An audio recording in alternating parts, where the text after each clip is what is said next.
Tabby is a YouTube personality, a music reviewer just like me, who you've probably seen before as he's gained quite a bit of traction over the past year with his really entertaining, comedic reviews and reactions to hip-hop albums. He has been a huge part of the reaction game in the hip-hop YouTube community, I guess you could call it, and he also just so happens to be a rapper himself. Now, I did in fact check out his debut album from last year. I sort of did a review of it, which wasn't really a review, to be honest. It was more of a shitpost, but you know. But to be fair, I thought this time around I would do a full review of Peachfuzz because I thought, why not? Why not give it a chance, give it a shot, see if it's much better than White Trash was, because honestly, White Trash wasn't really for me. But I've got to be honest, you know, I don't come to these reviews without being honest. I could never do that. Peachfuzz, honestly, for me is worse than White Trash. If Tabby is, you know, so happens to be watching this, no hard feelings, man. I just got to be honest with my opinion on the album. I just don't really think this is very good. The album starts off with the aptly titled sequel, which sees Tabby go in a bit of a manic kind of, I want to say, Joba-esque delivery from Brockhampton on this track. Starts off with an instrumental. Actually reminds me a little bit of Mick Jenkins's Jazz, if you've heard that song. I'm sure if you're a hip-hop head you will know that song, but you will know what I mean if you listen to this track too. But then that Joba manic craziness breaks through that I mentioned before as soon as we get to, I guess, the chorus or whatever you want to call it.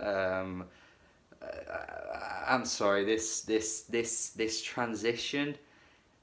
No. I mean, sure, you know, I appreciate that he can switch up quite rapidly, honestly, without even really being warned about it, but I just think his delivery, his voice here, everything about it just sounds pretty abysmal. I mean, I don't think he's meant to be on beat at this point, but like, he's so apparently off beat that it's just ear grating, and his shrill vocal delivery, I just can't stand it. It's really not for me. The thing is though, is that it could easily be for me. I mean, it's not like I can't listen to anything that's remotely out of the ordinary. I'm sure many of the albums that I've praised before are quite out of the ordinary, but this is just one of those occurrences where every element just crashes together in the most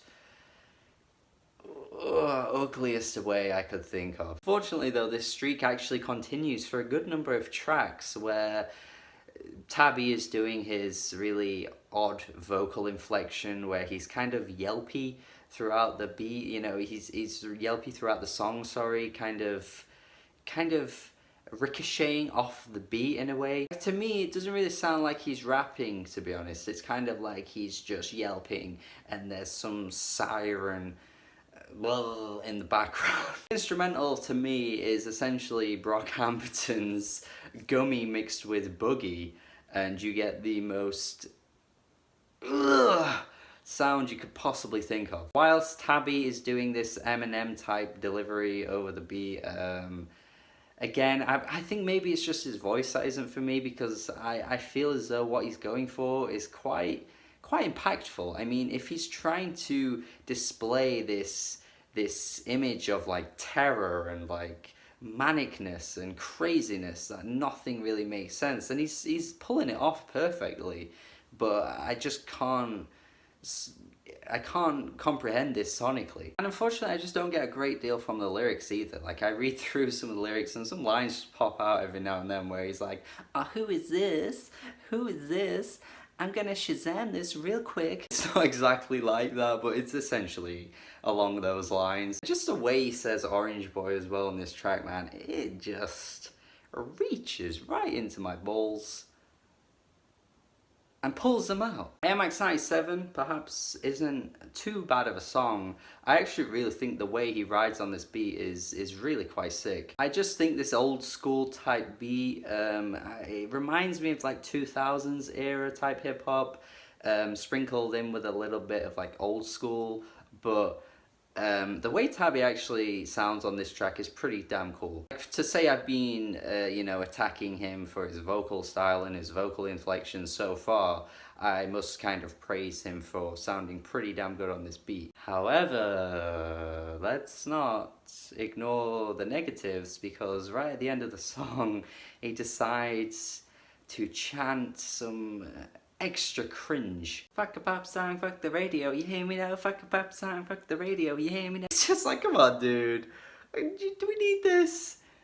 I mean, why? Why do you have to say this? It's just the cringiest part of this entire album, and I can't say like this album is void of any cringy moments, so that is kind of saying something. Happy Meal unfortunately goes back into the yelpy grossness that flooded the first two tracks, which I kind of, at that point when we got to Air Max 97, I was like, okay, maybe we've gone past that, but it comes back and creeps into my ballsack again. I also feel on a track like this, he's going for a hype type feel, you know, he's kind of aggressive over these beats.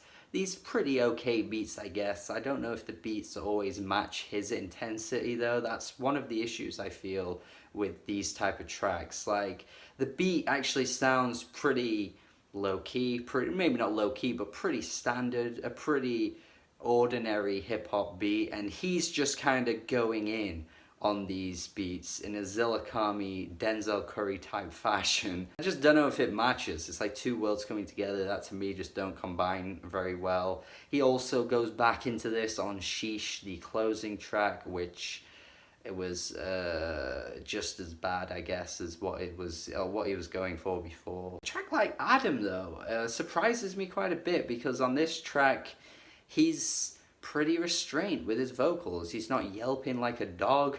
He's just kind of rapping over a pretty decent beat. I mean, I don't know why he can't just do this more often. Bit of a boom bap-ish type beat actually, and I really like his vocal tone on this one. It's a bit deeper, it's a bit more gruffier, I suppose you could say, and he just sounds pretty good. It's really like a traditional old school modern day rap song that's taking on a 90s sound, reminding me of like something like Fonte would do or something. An Elzai or a Joey Badass, just kind of stripping it back to its pretty fundamental roots that hip-hop was built on. And sometimes, you know what, it works pretty well, and I would say this one track is where it does work. Loverboy is quite a different track for Tabby, I would say. He's mostly singing on this one actually. I can't quite pin down what it is that it reminds me of, but the beat here is pretty interesting. Like I think the way he's singing on the chorus as well, with the Loverboy type stuff that he's singing about,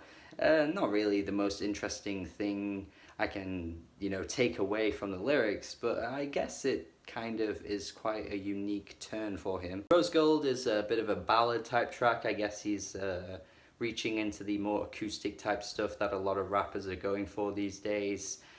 He does kind of go off key at times with his singing. Maybe to someone else it might sound charming, it might sound like very genuine and authentic, but to me it just kind of pulls me out of the song a little bit at times. It's essentially the same as any other issues I've had with a lot of this type of rap that's broke through these days, where, you know, the R&B rapper, crooner just doesn't have the vocal chops to pull it off. If anyone else was doing it that had a great voice, I would be into it. And this is just another one of those occurrences for me. South Dakota is a bit of a low-key type track. I guess it reminds me a little bit of like an Amine or something along those lines.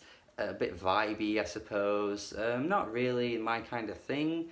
Nothing particularly bad about the song, but I'm just not really interested in this sound. So he does show that he's got some variety. Like, he can do the aggressive kind of yelpy hype type stuff and also go into more low-key type cuts. So I appreciate the variety here, but I just think the execution for the most part kind of it doesn't work in a lot of ways, and yeah, for me it's just not particularly very enjoyable to listen to. So I'm gonna have to go 4.5 out of 10. I would say it's pretty bad overall, but do check it out. I feel as though some people will get some enjoyment out of this, more so than I did. Let me know your thoughts if you'd listen to it as well. Subscribe to the channel for more reviews. Have a good day. Let me know your thoughts on this album. Check it out, see what you think, if you like it more than me. Goodbye.